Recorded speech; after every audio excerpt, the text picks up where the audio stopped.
In this video, we're going to introduce an audio file and then generate our final movie. I've imported in my audio file. I took a wave. It takes MP3s as well. And there's no designated timeline inside of After Effects for audio, which means it can be in any order we wish to have it. So I'll simply drag it now and drop it on my comp window, and you can see the audio file has shown up in my timeline. Now, just like an image, we would have to go to the left-hand side of the timeline and open the little tabs here to edit it. Just like the imagery, you'll see there's a stopwatch that precedes the term, audio levels. All audio levels come in at 0.00, that's full volume. If I further open up the options under waveform in the sound file, you'll see that now in the timeline a physical representation of the audio appears as this kind of a wave. Now, I would like it to fade in, so with my playback head at the beginning of the timeline now, I'll drop the first keyframe for audio levels, and I'll make the 0.00 minus 100. And if we were to look at our timeline now, you'll see that it is flatlined and the waveform no longer appears. I'll move 2 seconds in time forward, and I'll make the audio level 0 again, and you'll see it has reappeared. So right in here, I've got a fade in going on. I'll go to my end of my movie. Now I'll define the end of the movie and fade out the audio file. I'll select the last clip, and I can shift and snap if I want. Or if I were to hit O on the keyboard, it'll bring me to the end of the selected clip. In this instance, our last picture. Now I'll go up to the audio file, and I'll copy and paste the first keyframe,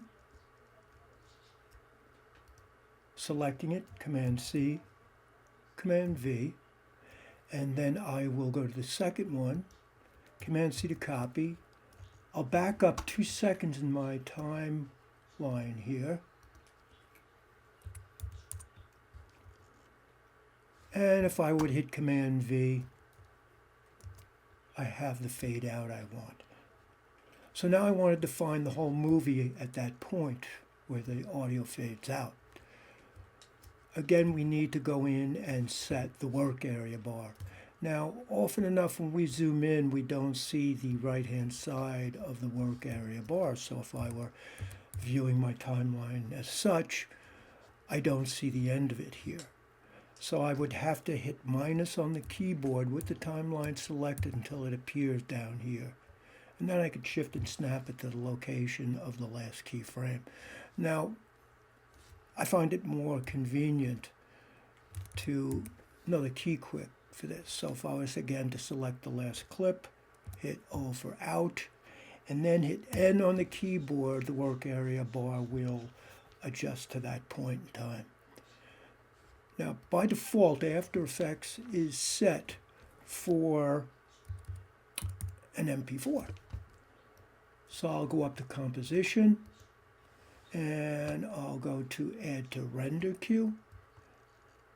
And if I was to look down in the render queue now, you'll see it's by default H.264, which is predominantly the audio format for any online content. So the last thing I would need to do is simply go down to where it says Output To and click on the blue term Not Yet Specified and name and direct my file to where I would like it to be located.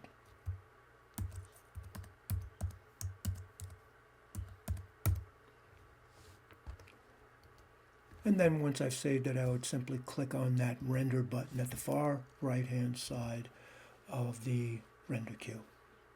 And that would generate my movie.